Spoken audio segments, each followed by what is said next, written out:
Heron Island, Australia. A surface speck overlooking an underwater empire 6,000 years old. The Great Barrier Reef. Here, life ebbs and flows with the pull of the moon.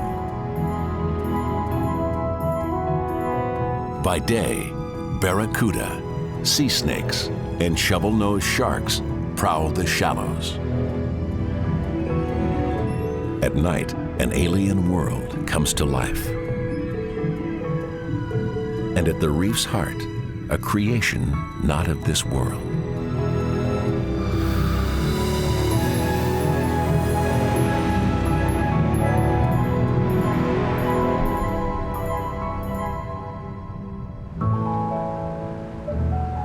Heron Island belongs to the Earth's largest marine sanctuary.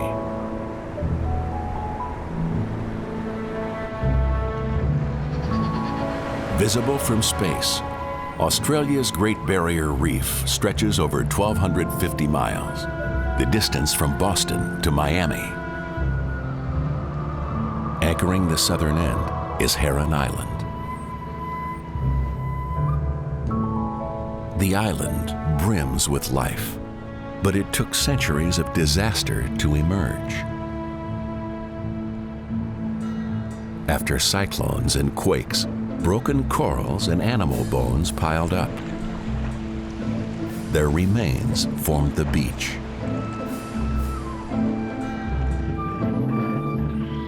Birds like these white-capped knotty terns dropped seeds here in their guano.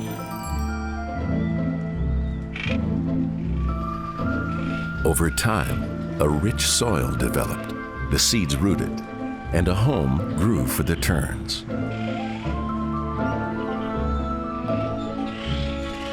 Today, more than 20 other species of bird call this sanctuary home. Green sea, loggerhead, and hawksbill turtles also come ashore to nest.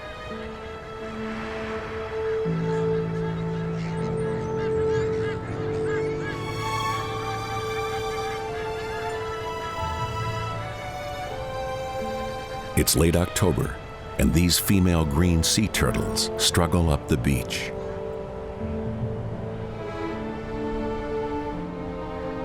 It can take hours to find a spot to nest.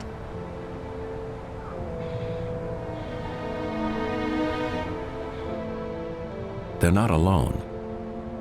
1,500 will come for the same reason.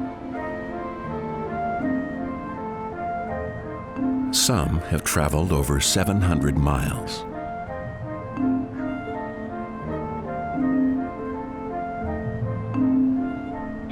Most females will lay from 30 to 100 eggs.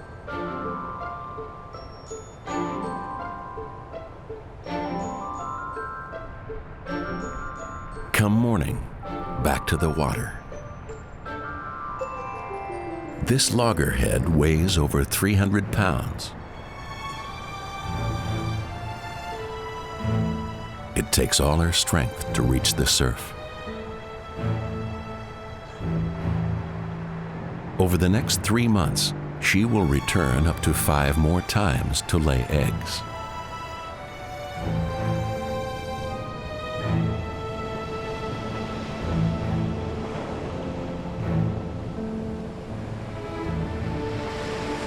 Once in her element, she transforms into a streamlined and weightless creature.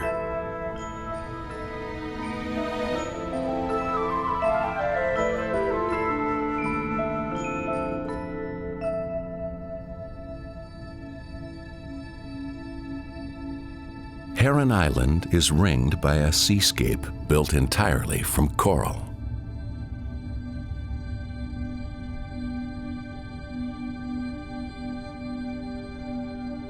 "400 species of coral form the backbone of life on the Great Barrier Reef.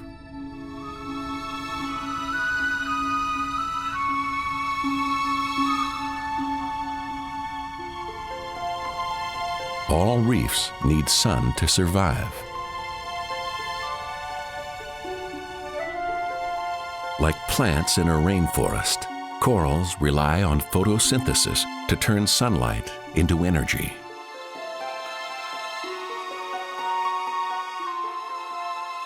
Different shapes allow them to compete for space and light.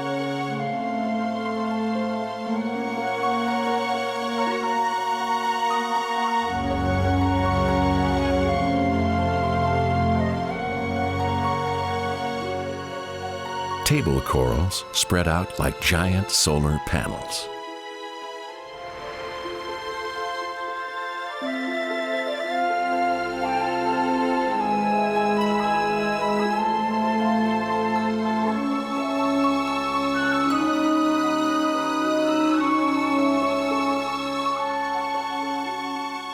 Staghorn coral grows tall rather than wide to get its share of sun.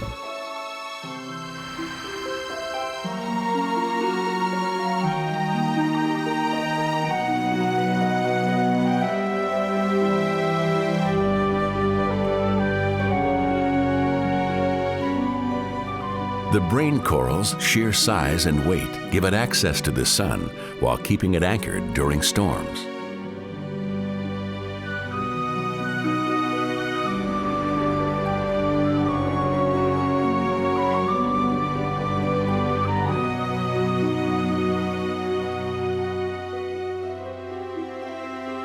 Thousands of coral colonies sprawl around Heron Island, acting as homes, nests, and feeding grounds.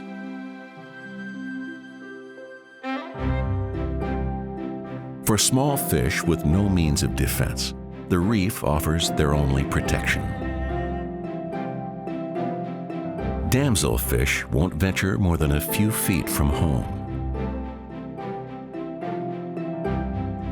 When danger approaches, they slip between the branches.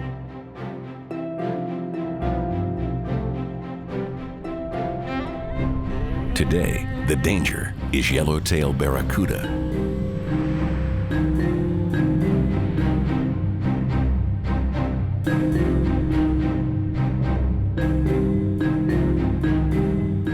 At 20 inches, they're the smallest barracudas, but giants to smaller fish. Danger lurks around every corner of the reef, but corals aren't the only protection. Clownfish take cover in a venomous anemone. Other fish can die just by grazing the anemone's tentacles. The clownfish are protected by a mucus layer that makes them immune to the anemone's sting.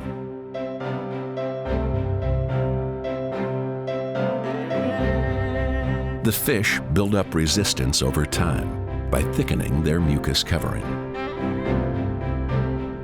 Move away and they lose immunity. If they return, it could be fatal.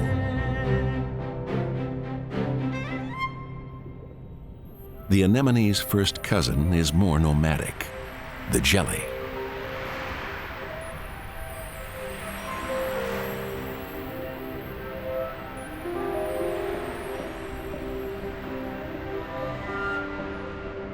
Like anemones, the lion's mane jelly offers safety to some creatures.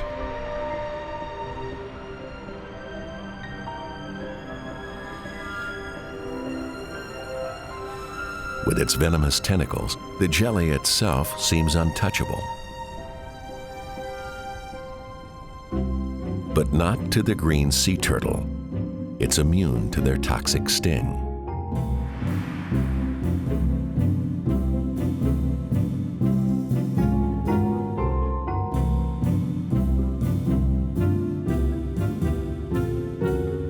As a juvenile, this turtle fed on jellies because they were quick and easy meals in the open ocean. Now, as an adult, it feeds strictly on vegetation.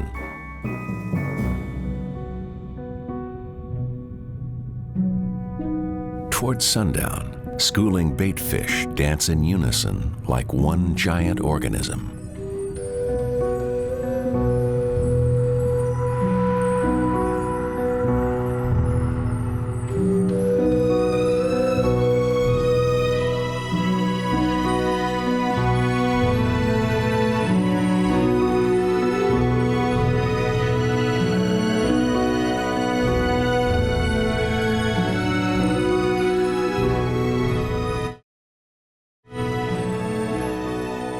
Their ballet signals a shift from day to night when the dynamic of the reef completely changes.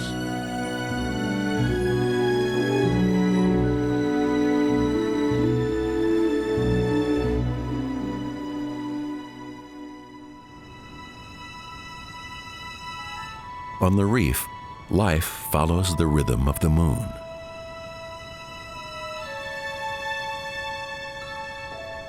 Its magnetic pull triggers mating, breeding, and birthing for most marine life.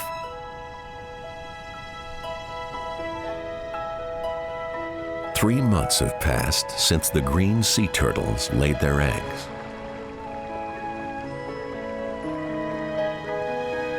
Tonight, hatchlings heed a summons to the sea.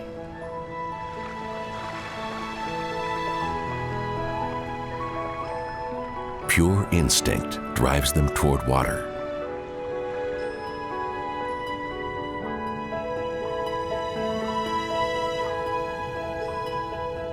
Under the cloak of night, they may sneak past sharks and birds.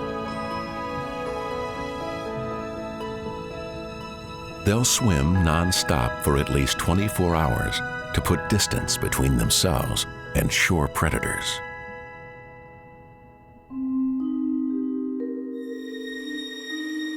Almost a week after the turtles hatch, one of the greatest wonders of the natural world unfolds.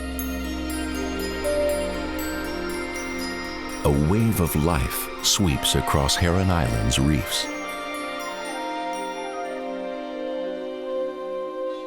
The entire coral kingdom is reproducing.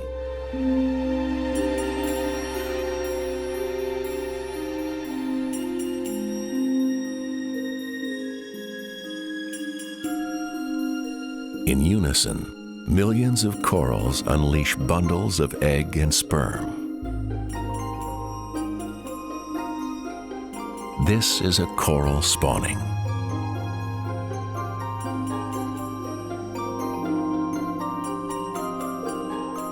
Corals reproduce in different ways, but most follow three basic steps. First, egg and sperm bundles are packaged inside the parent coral.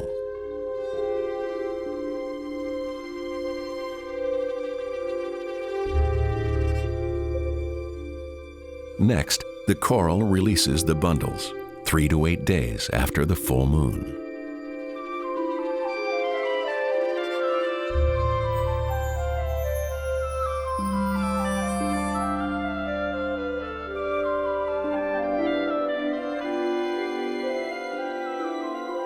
To prevent inbreeding, the bundles open and sperm leave to seek other partners.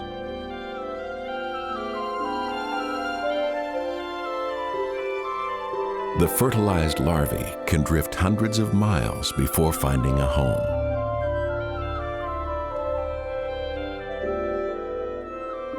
If a larva somehow survives without being eaten, it may become the foundation of a coral colony that lives for centuries.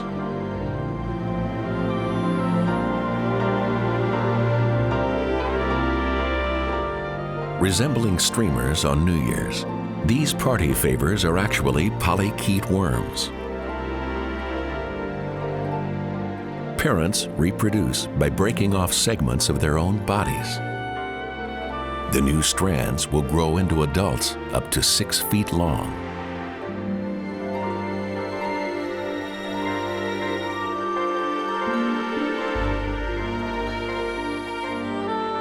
The streamers seem to celebrate this season of birth. The future of the reef drifts into the late night. The next morning, it's business as usual.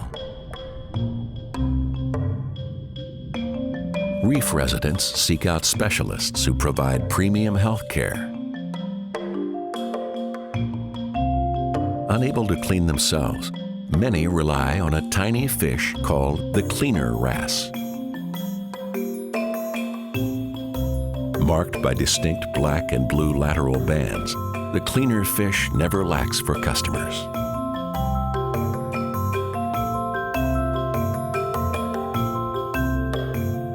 Darting in and out of the gills and mouth, the cleaners remove debris, parasites, and infected tissue.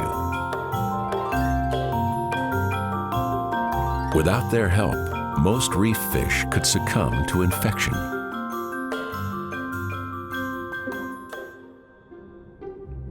Not all relationships are mutually beneficial. A Napoleon wrasse is shadowed by two pesky remora, and they're not here to clean him.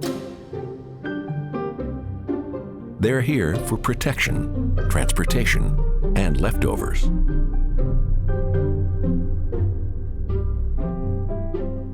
The Napoleon wrasse can reach over 500 pounds by gorging on sea urchins, mollusks, crabs, and shrimp.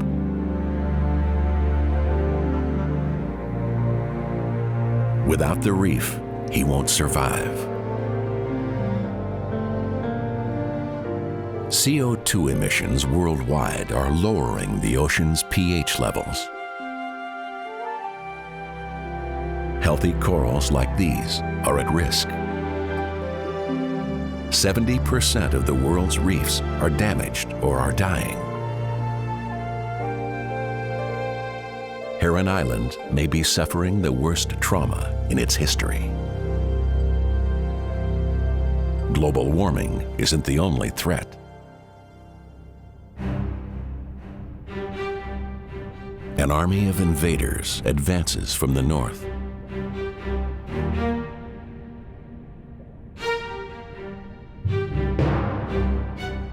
Like vampires, the crown-of-thorns sea stars are sucking the life from reefs.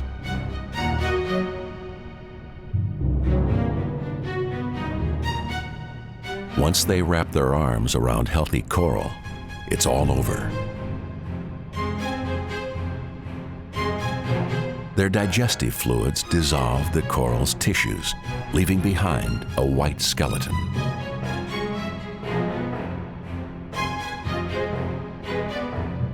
It's utter devastation.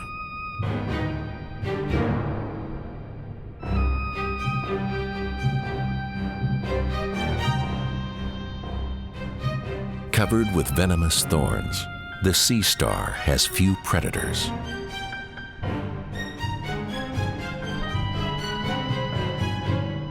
It takes a special hunter to eat a crown of thorns. The giant Triton snail.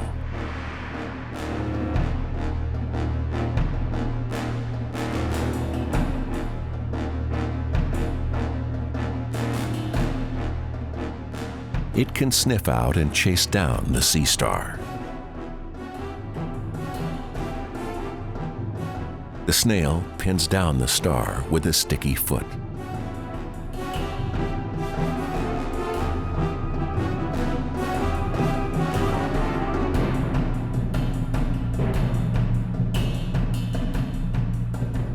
It pierces the star and injects paralyzing saliva before feasting at its leisure. A Triton can devour a crown of thorns in 3 hours, but can only eat one per week.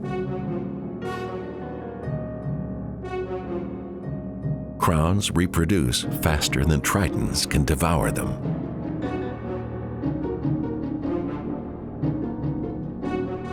The crown of thorns has always lived off the reef. It kept fast-growing corals in check so slower ones could take root. But lately, mankind has thrown nature out of whack. Farm fertilizers running into the sea cause more algae to grow. Baby sea stars eat algae until they're 2 years old, then switch to live coral. With so much extra algae, the sea star population has exploded. An estimated 1 million crown of thorns are ravaging the Great Barrier Reef.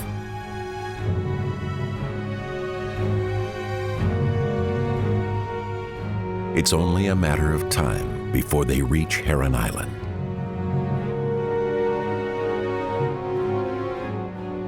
The sea stars have already devastated huge swaths of the Great Barrier Reef.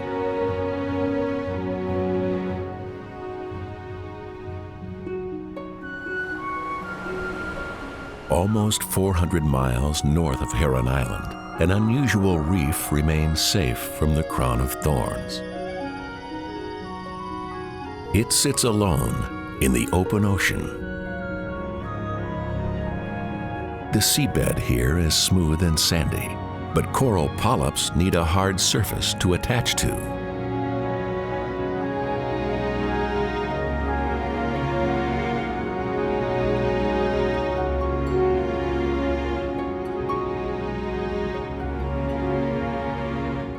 And therein lies the mystery, a reef where none should be. Man is destroying the world's reefs, but inadvertently he helped create this one. A product of human engineering and natural disaster. This reef was once a luxury liner. In 1911, 121 passengers and crew died when a cyclone sank their ship while traveling along Australia's coast.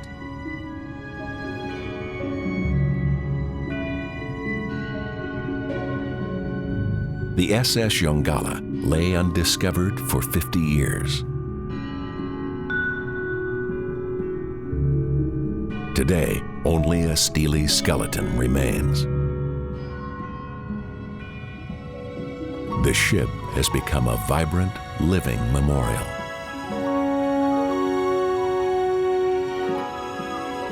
The wreck is more than 350 feet long, and every square inch is festooned with corals, sponges, and mollusks.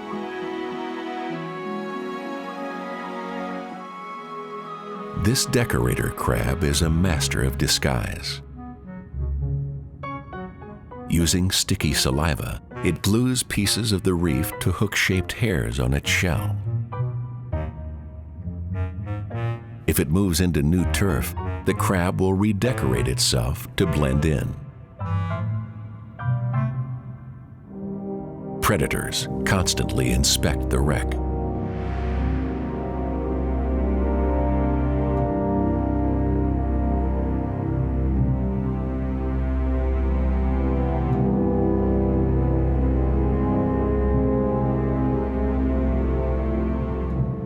Using its flat tail like a rudder, the olive sea snake navigates around the ship, looking for prey.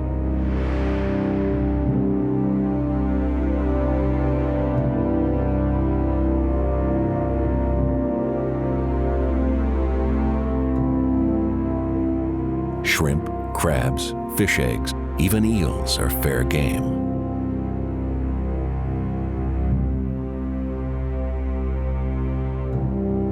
At 6 feet long and highly venomous, this predator has little to fear.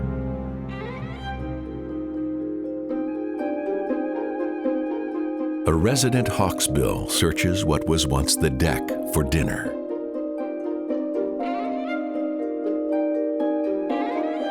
She'll spend most of the evening plucking ripe sponges.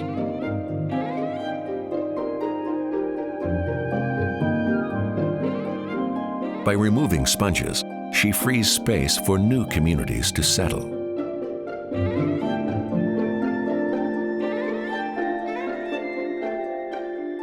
But the reef is still a ship. Eventually, the steel beams will crumble and the rusty shell will collapse into the sand. With nothing to hold on to, the corals cannot survive. And the reef's residents will move on.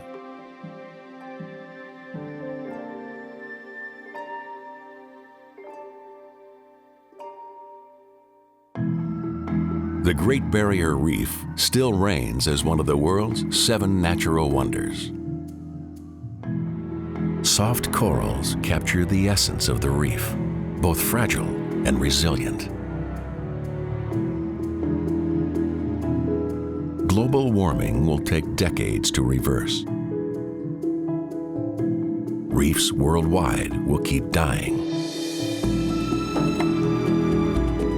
But places like the Yongala offer a glimmer of hope.